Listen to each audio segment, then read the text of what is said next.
Hi, I've got a MTD Yard Machines Snowblower here. I don't know what year it is. It's got a few miles on it. And it's a 179cc and a 21-inch wide snowblower. It is not self-propelled, but it is electric start. Anyway, the problem is that Donna, this is Donna's machine, and her machine was leaking gasoline, so she asked me to take a look at it. She had to put a piece of cardboard underneath it and it was catching some drips from gasoline. It had stopped dripping, but I brought it over anyway because if it's a gas leak, how hard can it be to find? I did start it up, it ran fine. And I checked the gas is full. She says she fills it up every time after she's done, and all during the summer the gas tank's full. Then I went to check the oil. Now this machine actually has two dipsticks. It's got a yellow one here on top and then it's got this one here.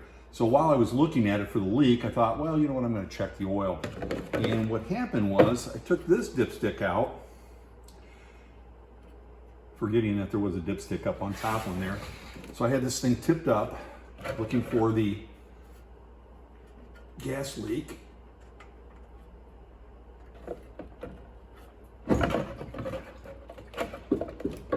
And look what happened. So this doesn't actually have a dipstick, this is just a cap.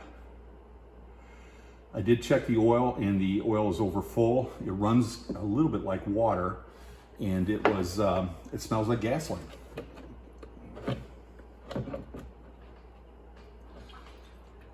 So this is the normal way you would drain the oil out of this. But that'll get a bit of it off the top. The actual drain plug is over here. So let me put that back on.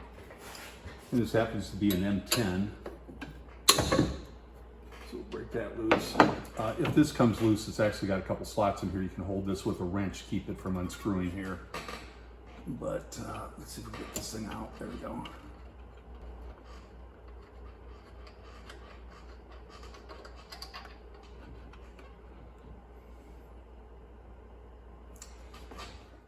About the only way that the gasoline is going to get into the oil is via the carburetor. There's a needle and seat in the carburetor, and that's what we're going to go after to see if I can just clean it without buying a kit or getting a new carburetor. A kit to rebuild the carburetor is going to run probably around like $20–25, and it has all the gaskets, O-rings, and everything. You can buy a whole carburetor for somewhere between $15 and $20, and that'll include a whole bunch of other accessories like gas line hose. That might include the primer and what else? Oh, whatever. So it's pretty well done. I'm going to tip it back just a little bit and see if anything else comes out. Yeah, a little bit more.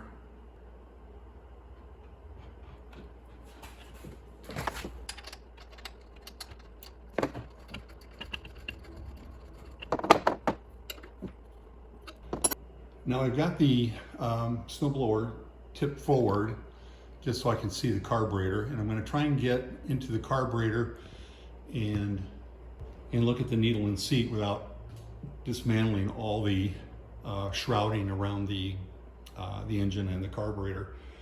See if I can just get into it by removing the bowl. Now the carburetor's got a couple of bolts here on the bottom. This looks like it's part of the gasket, and this looks like it's a little wet, so it might have been leaking from there, but we'll see. Or maybe we won't see.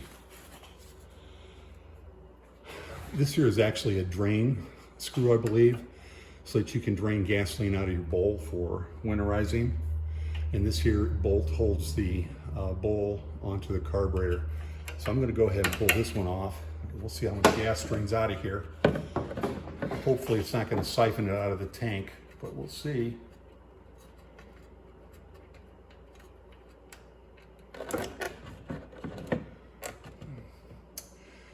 And that's it.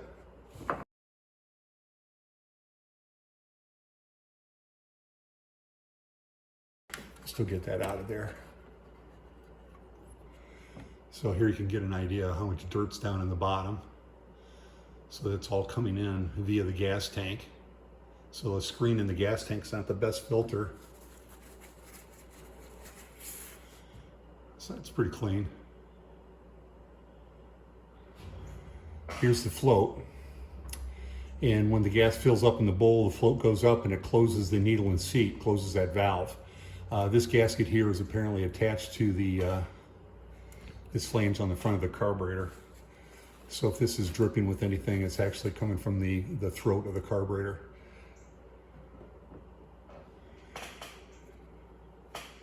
So if we take this pin out,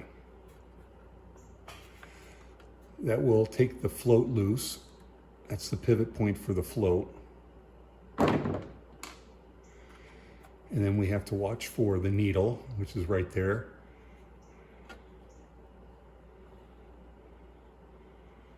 And the seat is up there, and that can usually be unscrewed. Now this is being held by, it's spring loaded on here. And there's a slot, and you can actually slide it out off this slot to take the whole thing out. That's not necessary to take that off. We'll take a closer look at it to see if it's clean. So this black piece here on the end of the needle is a cone of rubber, and it's just a piece of rubber, soft, relatively soft rubber that seats up against the seat, which will have kind of a cone. Usually it's like some sort of a cone inside there, inside the seat. Sometimes the seats can be removed. This one looks like it's pressed in. So we can see two brass fittings up there. Of course, this first one here, this is a jet up inside there that's brass, and that can be unscrewed and changed. We shouldn't need to touch that. And but the one here in the bottom of the picture, right there, that one there, that's the seat for the needle and seat that lets the fuel in. So the fuel's coming in from above, and it comes down past the needle and goes into the bowl. And that looks pretty clean. I'm gonna blow it out with some compressed air. It doesn't take much of a particle of dirt to cause the needle and seat to leak. And blowing in here actually blows directly into a fitting over here on the side, which goes to the gas line and goes into the gas tank. So it's blowing directly into the gas tank.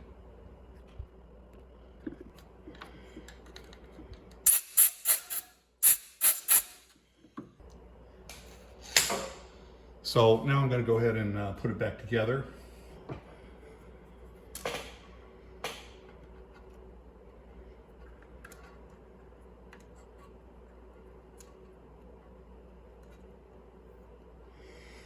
So you put the needle into the seat.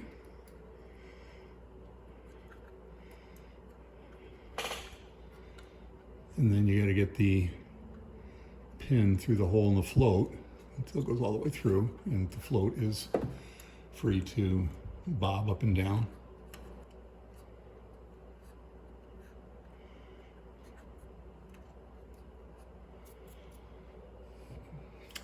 And then make sure you wipe this surface off. That seats up against a rubber O-ring that's up there in the carburetor, which you want to make sure is there.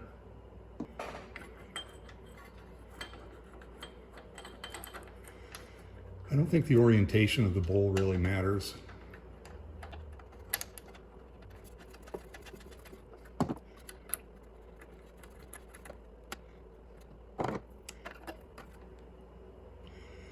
Don't want to over tighten that. All you're doing is crushing a piece of rubber. This one you're crushing a washer. And it's all back together.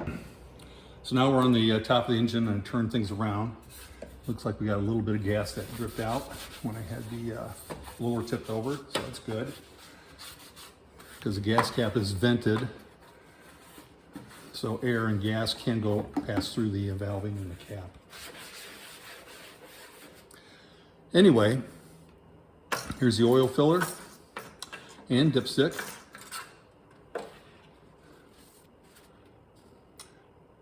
It's got a low and high hash marks on here from the hole to the hole.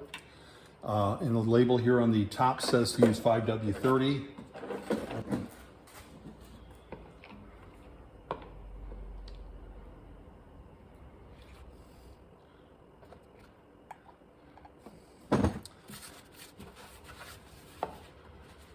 got a very small filler tube, so it will spill over. So go slow.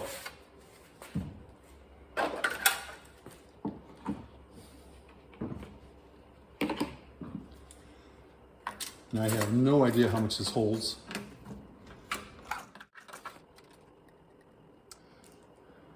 And it's right at the high mark.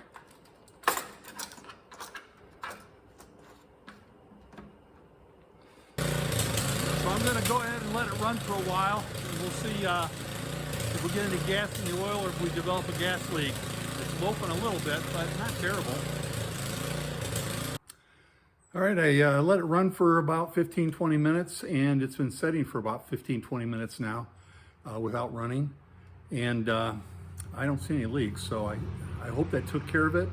If not, I think the next choice is to just put a carburetor on it, and that replaces all the fuel items, and that might be the best option in the end. All right, thanks for watching. We'll see you next time.